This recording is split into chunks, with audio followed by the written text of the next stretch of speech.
He stood on a street corner with nothing but a broken toolbox and a cardboard sign that read, "We'll fix anything for food." Most people drifted past without a glance. Some laughed, whispered, stared at his skin instead of his story. But what they didn't know, what none of them even imagined, was that this homeless man once lived a life powered by speed, adrenaline, and roaring applause. Something happened that ripped it all away. And the truth hiding behind his silence might just change you too. So who was he? Before the world decided who he was allowed to be, Samuel had once been a man people recognized. Years ago, his name echoed through crowded stadiums. It rolled through race programs, spilled from announcers' microphones, and passed from fan to fan like a secret only winners shared. But life doesn't always move in straight lines. Now, most mornings began the same way, waking on a park bench before sunrise, brushing leaves from his jacket and hoping no one noticed how badly his hands shook from the cold. He carried an old, dented toolbox like an anchor full of tools collected from scrap piles and discarded metal. Each piece a reminder of who he used to be. He chose a quiet corner near a hardware store, close to the rumble of engines motors, revving, tires rolling, metal humming. The sound steadied him, made him feel human. People stopped sometimes, not to speak, but to stare. They saw a black man with worn clothes, tired eyes, and no home. They assumed the rest. Still, every day, Samuel wrote the same words on cardboard. "We'll fix anything for food. Not for cash, not for sympathy, just enough to get through the day," he kept to himself. Never complained. Never told anyone about the trophies locked in a storage unit he couldn't afford to open. Never mentioned the records he'd broken, the races he'd ruled, or the sponsors who once fought for his signature. None of it mattered to the world he lived in now. But recently, something felt different. A group of men lingered longer than most voices, sharp with laughter, eyes waiting for him to react.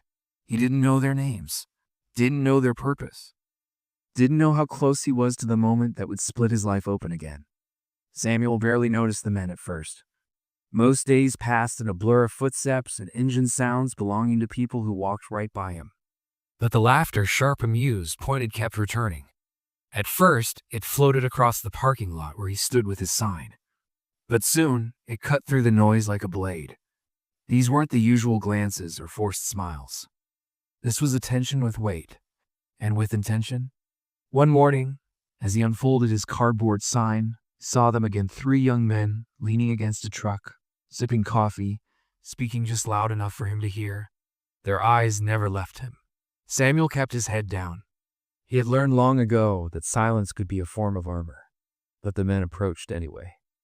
One nudged another and whispered something Samuel couldn't catch, followed by a burst of laughter.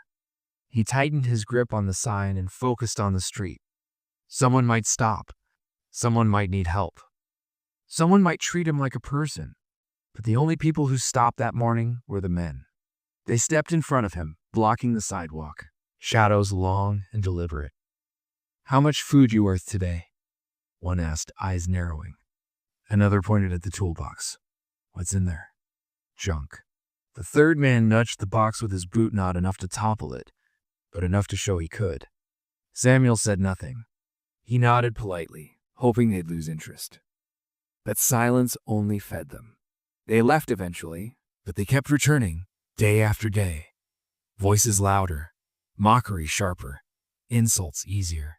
They laughed at his clothes, his smell, his skin. They filmed him on their phones, posting clips online with captions meant to wound. "Local crackhead mechanic," one video read. Another showed him opening his toolbox, hands trembling, while the caption joked. Fixing his life one screw at a time. He didn't have a phone to read the comments. But he heard strangers whispering as they passed. The humiliation was spreading, face by face, screen by screen. Still, Samuel worked. Drivers pulled up with small repairs, flat tires, loose mirrors, broken headlights. He worked carefully, skillfully, grateful for every chance to prove he still had value. In those moments, he felt almost like himself again. Like the man who once controlled engines the way others controlled words. Each fix brought food.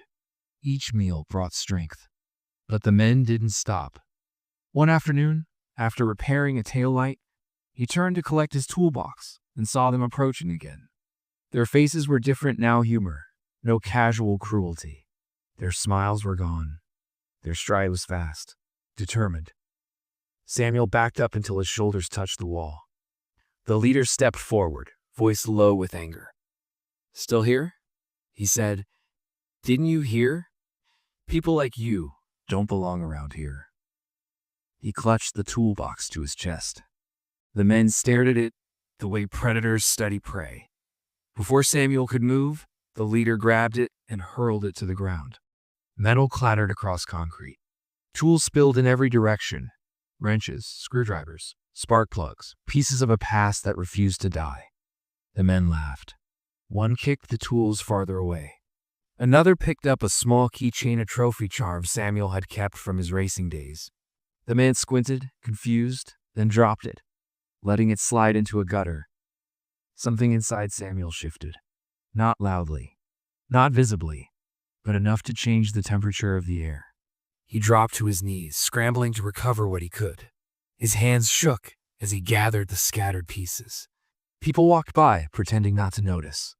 Others stared. No one helped. Not one hand reached for a single tool.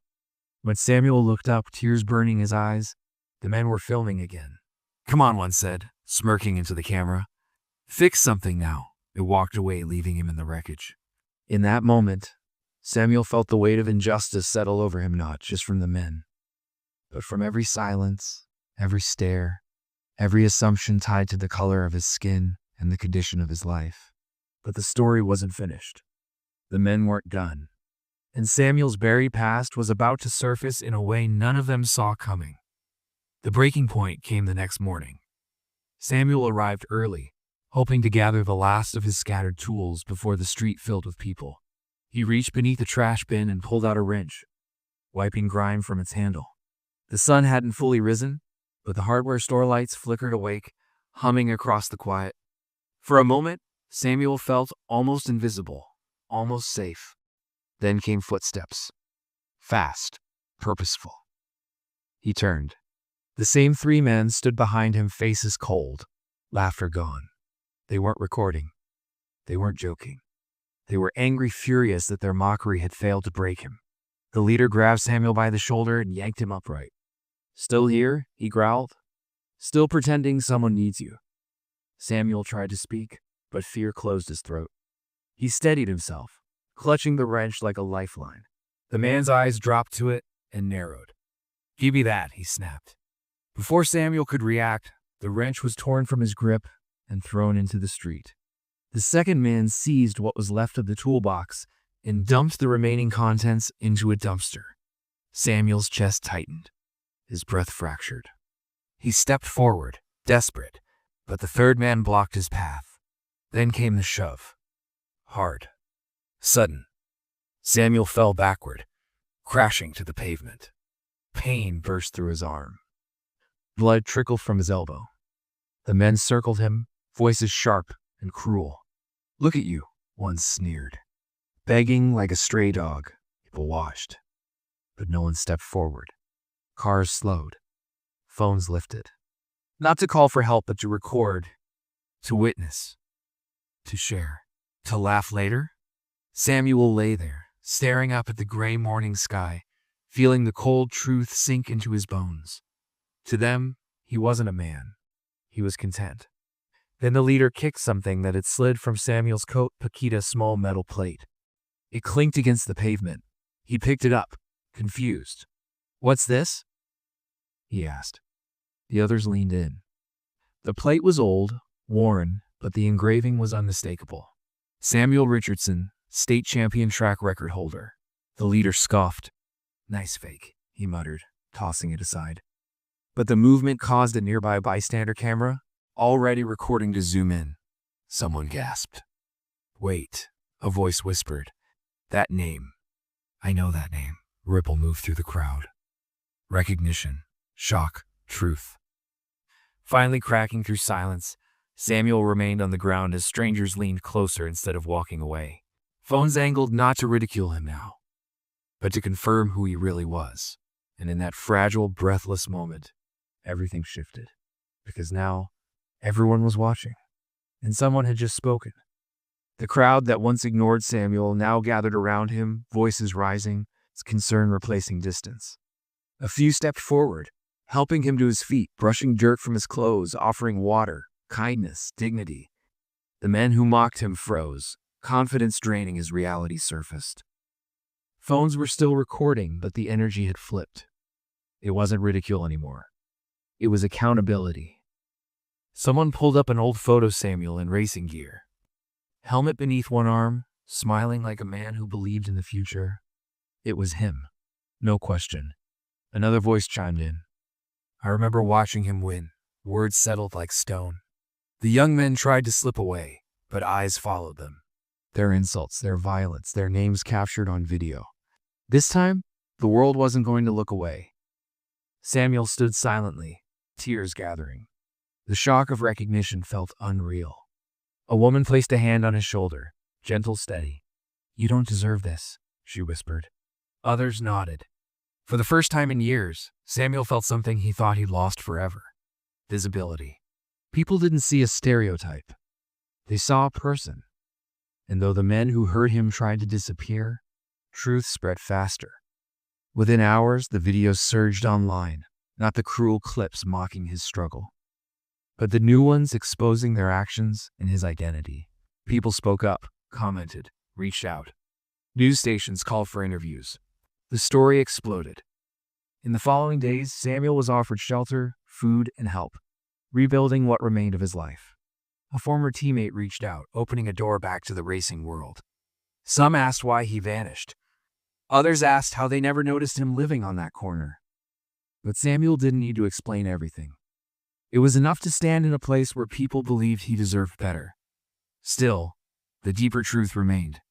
Samuel wasn't the only black man ignored, judged, or dehumanized before the world knew his name. He wasn't the only person people pretended not to see. His story wasn't just a revelation. It was a mirror held up to a society that often measures worth by appearances and assumptions. Samuel's life didn't transform overnight, but it changed. And it changed others. 2. The question is, how many stories like Samuel's are still waiting to be seen before we learn to see them first?